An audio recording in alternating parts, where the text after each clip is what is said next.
जय हिंद दोस्तों, ITI education hub में आप सभी लोगों का स्वागत है। दोस्तों, जैसा कि आपको पता है कि यूपीपीसीएल टीजी2 उत्तर प्रदेश का टीजी2 की तरफ से एक बहुत बड़ी रिक्वायरमेंट जारी कर दी गई है आईटीआई के स्टूडेंट के लिए। उसका भर्ती इसमें चल रही, उसके फॉर्म भरे जा रहे हैं, जो कि टोटल इस फॉर्म को भरे जा रहे हैं, जो कि आईटीआई के वो बच्चे इलेक्ट्रीशियंस है उसको फॉर्म भरने के लिए एलिजिबल हैं। तो इसी के दृष्टिकोण से हम आपके सामने यूपीपीसीएल प्रीवियस ईयर के क्वेश्चन पेपर लेकर आए हुए हैं कि कैसे कैसे टेक्निकल के क्वेश्चन यूपीपीसीएल में पूछे जाते हैं।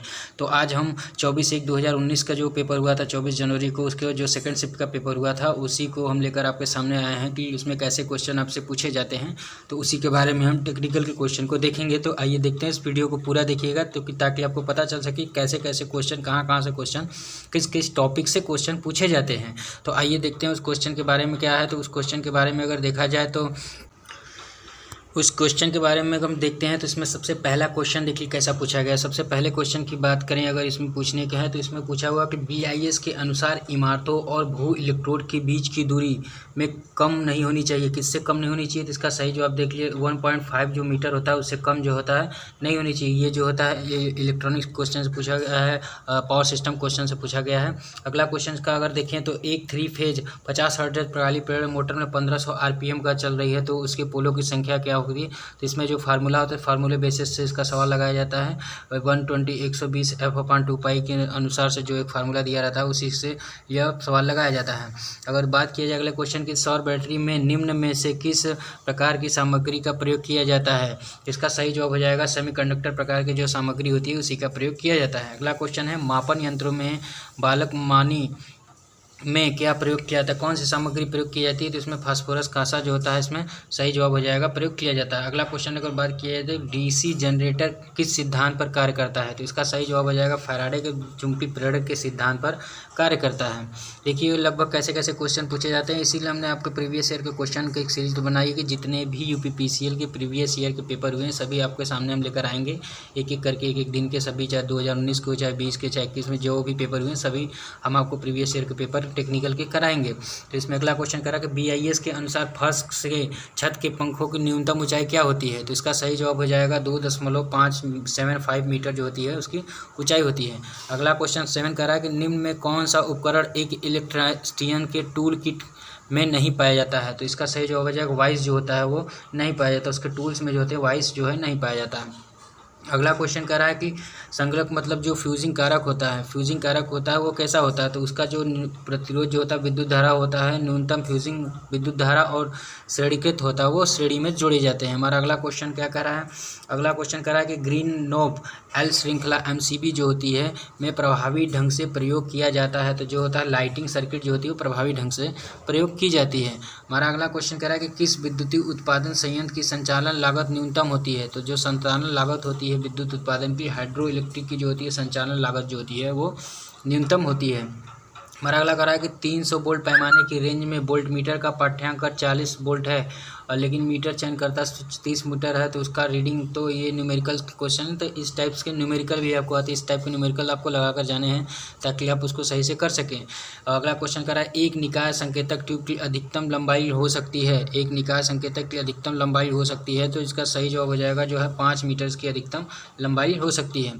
हमारा अगला क्वेश्चन कर रहा है कि एक 4 पोल वाला प्रत्यावर्ती जो था 1500 आरपीएम पर चल रहा है तो प्रत्यावर्ती की आवृत्ति कितनी हो जाएगी? तो हमें जब पता है कि जो आवृत्ति होती है वो 15 हर्ट्ज की होती है तो उसकी जो आवृत्ति होगी वो 50 हर्ट्ज हो जाएगी। हमारा अगला क्वेश्चन कह रहा है कि 14 क्या कह रहा है कि 3 फेज प्रणाली में जो होता है 3 फेज सिस्टम जो होता है संतुलित और असंतुलित भार को मापने के लिए निम्न किस पद्धति का प्रयोग किया जाता है? तो 3 फेज है तो इसमें 2 वाट मीटर का पद्धति का प्रयोग किया जाएगा। अगला क्वेश्चन कि ट्रांसफार्मर के नो लोड करंट का मान कितना होता है? ट्रांसफार्मर के नो लोड करंट का मान होता है 2% से लेकर के 5% के बीच में माना जाता है। इसका सही जवाब हो जाएगा। अगला क्वेश्चन है कि पौनी मीटर का प्रयोग करना के लिए शार्टिंग विधि है। जैसे कि पौनी मीटर का प्रयोग करना है तो किसके शार्टिंग? तो ये तुल्यकालिक मोटर के लिए जो होती है इसकी शार्टिंग विधि मानी जाती है। हमारा अगला क्वेश्चन है कि परमाणु बिजली उत्पादन संयंत्र का ईंधन, परमाणु बिजली उत्पादन संयंत्र का जो ईंधन है वो किसके लिए होता है? तो यूरेनियम और थोरियम के लिए प्रयोग किया जाता है। हमारा अगला क्वेश्चन कह रहा है कि टर्बो मतलब उच्च गति प्रत्यावर्ती के लिए किस प्रकार के रोटर का प्रयोग किया जाता है? तो इसका सही जवाब हो जाएगा बेलनाकार पोल प्रकार का रोटर जो है प्रयोग किया जाता है।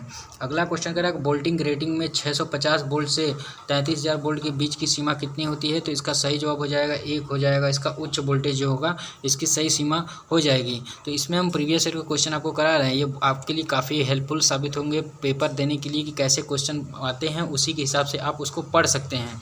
तो ये आप वीडियो पूरा लास्ट तक देखिएगा ताकि इसको आप हेल्पफुल हो सके, कहाँ से यूपीपीसीएल किस किस टॉपिक से क्वेश्चन पूछती है, उसी के अनुसार से आप क्वेश्चन की तैयारी कर सकते हैं। क्योंकि टाइम काफ़ी कम है, नवंबर लास्ट में आपका जो है नवंबर लास्ट तक आपका एग्ज़ाम कराने का इसका प्रावधान है बीपीसीएल का। तो इस वीडियो को आप लास्ट तक पूरे पेपर को देखिए, एनालिसिस करिए कि कहाँ से ये क्वेश्चन पूछते हैं। तो आइए देखते हैं अगला क्वेश्चन क्या कह रहा है। कि अगला क्वेश्चन कह रहा है कि गीजर का थर्मोस्टेट परिसर क्या होता है। तो गीजर का जो थर्मोस्टेट परिसर होता है 32 डिग्री से लेकर के 88 डिग्री के बीच में होता है। इसका सही जवाब हो जाएगा। अगला क्वेश्चन देखिए कि एकल फेज वाली कैपेसिटर स्टार्टर मोटर का संधारित्र स्विच किससे जुड़ा होता है। तो इसका सही जवाब हो जाएगा स्टार्टिंग वायरिंग की श्रृंखला से जुड़ा जाता है। अगला क्वेश्चन अगर देखा जाए क्वेश्चन नंबर 22, तो निम्नलिखित में कौन सा इंसुलेशन प्रतिरोध प्रतिरक्षक है। तो इसका सही जवाब हो जाएगा जो होता है मेगर, जो होता है इसका इंसुलेशन प्रतिरक्षक के रूप में कार्य करता है। अगला क्वेश्चन कर रहा है कि रंग कोडिंग प्रतिरोध पर सोने की पट्टी द्वारा निर्देशित संवेदनशीलता क्या होती है। तो सोना जो होता है गोल्ड जो होता है ±5% के अनुसार से होता है। इसका सही जवाब हो जाएगा। अगला क्वेश्चन है कि BIS की देखिए लगभग काफ़ी 2-3 क्वेश्चन हो गए पूछे गए। कैसे क्वेश्चन पूछे जाते हैं उसी के अनुसार से आप पढ़ाई करिए। काफ़ी कम समय है यूपीपीसीएल की TG2 तैयारी के लिए, तो इसी प्रीवियस ईयर पेपर आप बहुत ही हेल्पफुल साबित होंगे। तो अगला है कि BIS के अनुसार दिष्ट करंट DC की आपूर्ति में धनात्मक और ऋणात्मक तटस्थ तार के रंग कोड क्या होते हैं। तो इसका सही जवाब जो हो जाएगा वो लाल, नीला और काला जो होगा वो उसके कलर कोड होते हैं। अगला क्वेश्चन है जब लोहे का क्षय और तांबे का क्षय बराबर होता है तो ट्रांसफार्मर की दक्षता क्या होती है। तो इसका सही जवाब हो जाएगा इसकी ट्रांसफार्मर की जो दक्षता होगी वो पूर्ण हो जाती है। हमारा अगला क्वेश्चन कह रहा है कि अगला क्वेश्चन 26 है कि कम्यूटेटर खंड को इंसुलेट करने के लिए निम्न में से किस सामग्री का प्रयोग किया जाता है। तो जो सामग्री होती है वो अभ्रक जो होता है इंसुलेशन होता है उसका प्रयोग किया जाता है। अगले क्वेश्चन की अगर बात करें भारत में बिजली का प्रचालन आवृत्ति जो होती है कैसी होती है। तो भारत में जो होता है वो 15 हर्ट्ज होता है और 16 हर्ट्ज जो होता है वो फॉरेन कंट्री की होती है जो बिजली के उत्पादन की क्षमता होती है फ्रीक्वेंसी। निम्न में कौन सा एक एकीकृत उपकरण है। तो इसका सही जवाब हो जाएगा एकीकृत उपकरण की अगर बात करें तो KWH जो होता है उसको एकीकृत उपकरण कहते हैं, एनर्जी मीटर को। हमारा अगला क्वेश्चन कह रहा है कि सीसा एसिड बैटरी के इलेक्ट्रोड स्तर बनाए रखने के लिए पानी का उपयोग किया जाता है। तो पानी का उपयोग क्यों किया जाता है, डिस्टिल्ड के लिए प्रयोग किया जाता है। हमारा अगला क्वेश्चन क्या कर रहा है कि उद्योगों में सुरक्षा के उद्देश्य से सिंगल फेज प्रेरण मोटर द्वारा संचालित किया जाता है। तो सिंगल फेज मोटर द्वारा क्या संचालित होता है। तो सिंगल फेज जो होता है DOL जो होता है स्टार्टर के द्वारा संचालित किया जाता है। अगले क्वेश्चन MCB की बात करें तो इससे पूछा कि MCB का फुल फॉर्म क्या होता है। तो इसका जो फुल फॉर्म होता है मिनिएचर सर्किट ब्रेकर जो होता है MCB का फुल फॉर्म होता है। अगले क्वेश्चन की बात करें कार्क स्क्रू नियम इंगित है। जो कार्क स्क्रू नियम होता है वो किस पे तो बल के चुंबकीय रेखा पर आधारित होता है। हमारा अगला क्वेश्चन निम्न में से किस मोटर का प्रयोग छत के पंखे में किया जाता है। तो मोटर जो होती है छत के पंखे में कौन सा होता है, स्थायी कैपेसिटर जो होता है उसी का प्रयोग किया जाता है। अगला क्वेश्चन है कि ट्रांसफार्मर की सुरक्षा के लिए आमतौर पर किस प्रकार की रिले का प्रयोग किया जाता है। जो ट्रांसफार्मर की सुरक्षा होती है उसमें कौन सा रिले प्रयोग करते हैं। तो इसमें जो सही हो जाएगा बखोल्स रिले जो उसका होता है प्रयोग किया जाता है। निम्न में से किसका प्रयोग केबल को यांत्रिक सुरक्षा प्रदान करने के लिए किया जाता है। जो केबल को यांत्रिक होता है तो कवचित तार जो होते हैं, जो ऊपर से जो कवचित तार जो होते हैं उनका प्रयोग जो स्टील के लगे होते हैं उसका प्रयोग किया जाता है। हमारा अगला क्वेश्चन है कि अमेरिका में डोमेस्टिक बिजली परिचालन आवृत्ति देखिए यहाँ बताया ना 60 हर्ट्ज होता है, 60 हर्ट्ज जो फॉरेन को होता है वो 60 हर्ट्ज होता है और इंडिया की अगर बात करें तो 15 हर्ट्ज होता है। हमारा अगला क्वेश्चन है क्वेश्चन नंबर 37 डेल्टा कनेक्शन में लाइन वोल्टेज जो होता है, डेल्टा जो कनेक्शन होता है जो हम डेल्टा कनेक्शन करते हैं ऐसे डेल्टा कनेक्शन करता है तो इसमें जो लाइन वोल्टेज होता है वो क्या होता है फेज वोल्टेज के जो होता है बराबर होता है। जो लाइन वोल्टेज होता है वो फेज वोल्टेज के बराबर होता है। हमारा अगला क्वेश्चन है क्वेश्चन नंबर 38 हेलोन CTC प्रकार के अग्निशामक का बुझाने के लिए प्रयोग किया जाता है। तो इसका सही जवाब हो जाएगा बिजली की आग को लगने पर जो बुझाया जाता है उसका प्रयोग किया जाता है। तार के मानक गेज की सीमा क्या होती है। जो तार का मानक गेज होता है उसकी जो सीमा होती है वो 0 से लेकर 36 HWG तक उसकी मापन की सीमा होती है। अगला क्वेश्चन कह रहा है कि संतुलित लोड से जुड़े 3 फेज वाले स्टार में न्यूट्रल में करंट होता है। तो न्यूट्रल में जो करंट होता है वो जो संतुलित होता है तो संतुलित की कंडीशन में जो होता है 0 होता है उसका न्यूट्रल में। अगला क्वेश्चन करा कि आप कोरोना प्रभाव कैसे कम कर सकते हैं। तो कोरोना प्रभाव जो इफेक्ट होता है तारों में, उसको कैसे कम किया जा सकता है। तो कंडक्टर और ASCR कंडक्टर प्रयोग के बीच उपयुक्त अंतराल को कम करके उसको कम किया जा सकता है। अगला क्वेश्चन करा कि सजावटी प्रकाश व्यवस्था में श्रृंखला में कई लाइट द्वारा नियंत्रित किया जाता है। क्या नियंत्रित किया जाता है। तो ड्रम स्विच जो होता है, ड्रम स्विच के द्वारा जो होता है वो नियंत्रित किया जाता है। हमारा अगला क्वेश्चन कह रहा है कि फैराडे की इलेक्ट्रोलाइसिस के पहले नियम के अनुसार द्रव्यमान के बराबर होते हैं। जो द्रव्यमान बराबर होते हैं वो GIT के बराबर होते हैं। इसका सही जवाब हो जाएगा दूसरा। हमारा अगला क्वेश्चन कह रहा है कि चल लौह उपकरण जो मूविंग आयरन इंस्ट्रूमेंट का प्रयोग होता है उसके किसके लिए प्रयोग किया जाता है, कहाँ प्रयोग किया जाता है। तो वो AC और DC जो होता है, जो AC होता है और जो DC होता है दोनों के लिए प्रयोग किया जाता है। अगला क्वेश्चन कह रहा है कि हाई स्पीड इस्पात में कार्बन की प्रतिशत होती है। जो हाई स्पीड इस्पात है उसमें कार्बन की प्रतिशतता होती है वो 0.75 से लेकर के 1% के आसपास की उसकी होती है। अगला क्वेश्चन कह रहा है कि विशुद्ध इंडक्ट सर्किट में पावर होता है, जो होता है उसमें क्या पावर होता है, उसमें पावर जो होता है 0 होता है। इसका ऑप्शन नंबर A जो होगा इसका सही जवाब दिया गया है। अगर बात करें अगले क्वेश्चन की, तो पूरी अंतराल वाइंडिंग में कॉयल और अंतराल और पोल अंतराल के बीच क्या संबंध होता है। तो जो पोल और अंतराल के बीच संबंध होता है, कॉयल अंतराल और पोल अंतराल जो होते हैं दोनों जो होते हैं वो किस कंडीशन में होते हैं। तो दोनों जो होते हैं वो बराबर होते हैं।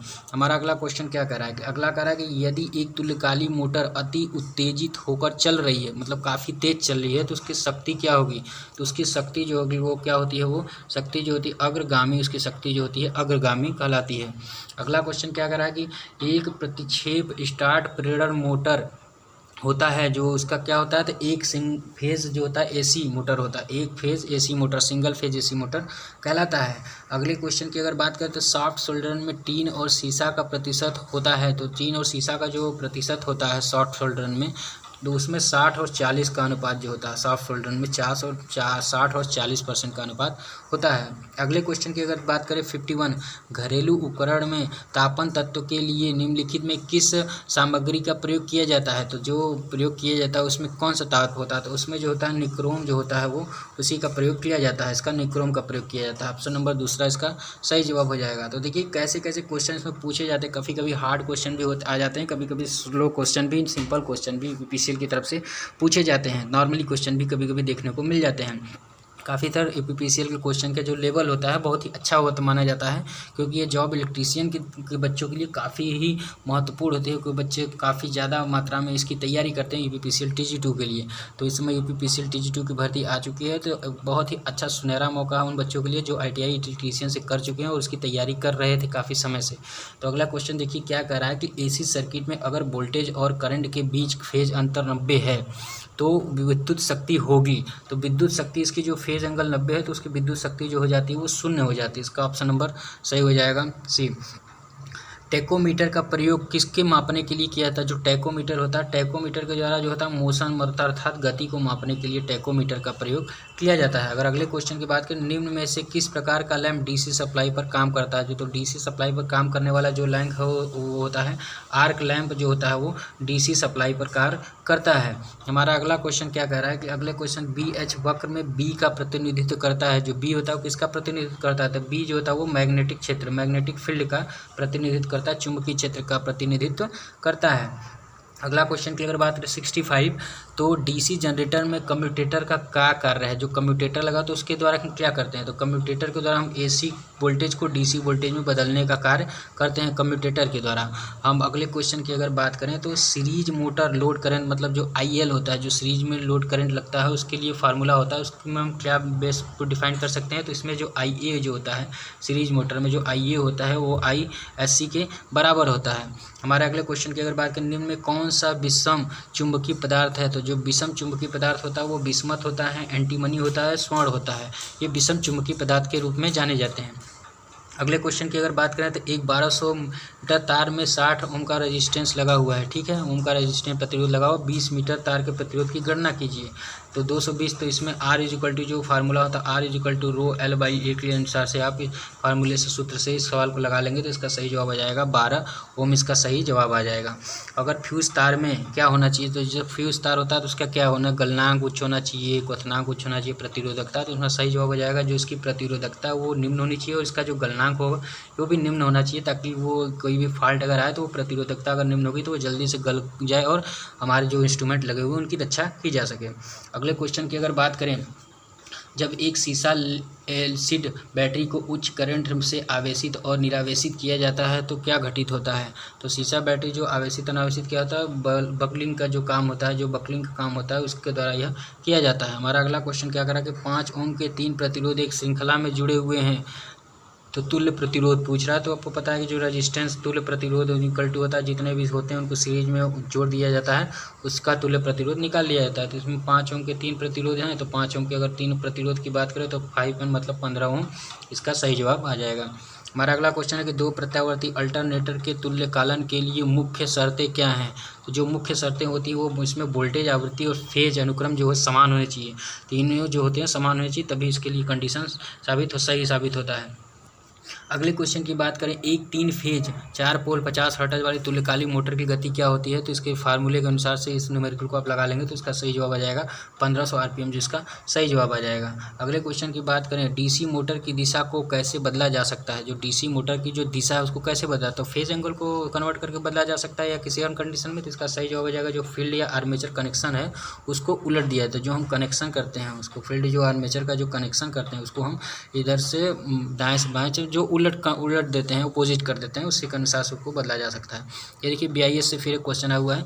BIS के अनुसार एक लाइट फैन के उस परिपथ में अधिकतम पॉइंट से अधिक नहीं होनी चाहिए। किससे नहीं होनी चाहिए? तो 10 जो होती है 10 पॉइंट से जो होती है अधिकतम मैक्सिमम जो होती है वो नहीं होनी चाहिए। इसका सही जवाब हो जाएगा। अगला क्वेश्चन का 3 फेज पावर लाइटिंग लोड के लिए 3 फेज पावर और लाइटिंग लोड के लिए केबल कोर का होना चाहिए। केबल कोर कैसे होना चाहिए? 3.5 होना चाहिए। केबल कोर जो होती है 3.5 होना चाहिए। अगला क्वेश्चन अगर बात करें, तुल्यकालिक मोटर में शुरुआती बलाघूर्ण प्रदान करने और चाल दोलन प्रभाव को रोकने के लिए प्रयोग किया जाता है। तो इसका सही जवाब हो जाएगा डैम्पिंग वाइंडिंग जो होती है इसका प्रयोग किया जाता है। अगले क्वेश्चन की बात करते हैं, BIS के अनुसार फर्श से स्विचिंग बोर्ड की ऊंचाई कितनी होती है? तो फर्श से स्विचिंग बोर्ड की जो ऊंचाई होती है वो 1.5 मीटर रखी जाती है, फर्श जो स्विच लगाए जाते हैं।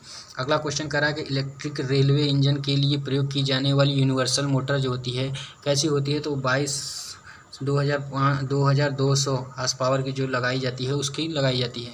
अगला क्वेश्चन कह रहा है, DC सीरीज मोटर का प्रारंभिक टार्क होता है। DC सीरीज मोटर प्रारंभिक टार्क जो होता है वो कैसा होता है? इसका प्रारंभिक टार्क जो होता है ये उच्च होता है। अगले क्वेश्चन की अगर बात करें, शक्ति कारक पावर फैक्टर जो होता है, जो पावर फैक्टर का फार्मूला होता है तो यथार्थ शक्ति बटे सापेक्ष शक्ति का फार्मूला होता है, यथार्थ शक्ति बटे सापेक्ष शक्ति। अगला क्वेश्चन अगर बात करें, निम्न में से किस मोटर को कम लागत में रखरखाव की आवश्यकता होती है? तो जो मोटर तो कम लागत की आवश्यकता किसे होती है? तो प्रेरण मोटर को जो होता है इसको कम लागत की आवश्यकता होती है। अगले क्वेश्चन की बात करें, PVC कंड्यूट नली वायरिंग के मामले में PVC कंड्यूट नली की न्यूनतम मोटाई कितनी होती है? तो इसकी जो न्यूनतम मोटाई होती है 1.5 mm जो होती है PVC की न्यूनतम मोटाई होती है। अगले क्वेश्चन की अगर बात करें, AC सर्किट में पूर्ण प्रतिरोध को कहा जाता है। तो जो पूर्ण प्रतिरोध को कहा जाता है उसको प्रतिबाधा के रूप में जाना जाता है। पूर्ण प्रतिरोध को जो होता है प्रतिबाधा के रूप में जाना जाता है। ऑप्शन नंबर 3 इसका सही जवाब हो जाएगा। ओम के नियम अनुसार बताया जाता है कि वोल्टेज जो होता है, वोल्टेज किसके बराबर होता है? तो वोल्टेज V बराबर जो होता है IR इसका फार्मूला होता है ओम के नियम का, जिसमें R जो होता है रेजिस्टेंस जो होता है कांस्टेंट माना जाता है। CFL का फुल नेम क्या होता है? जो हम लाइटिंग करते हैं CFL का होता है तो compact fluorescent lamp, compact fluorescent lamp इसका सही जवाब हो जाएगा। SF6 सर्किट ब्रेकर की कार्यशक्ति वोल्टेज कितनी होती है? SF6 की कार्यशक्ति वोल्टेज जो होती है वो 36 kV से लेकर के 760 kV के बीच में होती है। अगला क्वेश्चन हमारा क्या करा कि अगला क्वेश्चन करा 79 की आमतौर पर DOL स्टार्टर का प्रयोग 5 हार्स पावर तक की 3 फेज प्रेरण मोटर को चालू करने के लिए ही प्रयोग किया जाता है। जो 5 हार्स पावर की मोटर होगी उसी को चालू करने के लिए ही इसका प्रयोग किया जाएगा, DOL स्टार्टर का जो प्रयोग किया जाता है। अगला क्वेश्चन है क्वेश्चन नंबर 18 क्या करा? क्वेश्चन नंबर 18 करा कि जब मोटर गति स्थिर है तो स्प्रिंग जो होती है, जो मोटर की गति अगर स्थिर है तो स्लिप जो होती है S जो होता है स्लिप होगी, कैसी होगी? वो 100% उसकी होती है। कितनी होती है? 100% होती है। टोटल आज टेक्निकल के 80 क्वेश्चन हमने आपको बता दिए हैं। अगले लेक्चर में जो क्वेश्चन बचे हुए हैं 150 में से जो क्वेश्चन बचे हुए हैं 70 क्वेश्चन, उस सेकंड लेक्चर में हम आपको उसके बारे में पूरा डिटेल से बता देंगे, क्वेश्चन करा देंगे। तो ये वीडियो इतना ही था। टोटल 80 क्वेश्चन हमने आपको करा दिए हैं जो पेपर प्रीवियस ईयर को जो पेपर आया हुआ था। तो ये वीडियो आपको कैसा लगा? वीडियो आपको अच्छा लग रहा हो, हेल्पफुल साबित हो तो वीडियो को लाइक करें और ज़्यादा से ज़्यादा शेयर करें और चैनल को सब्सक्राइब जरूर कर लें। मिलते हैं अगले लेक्चर में।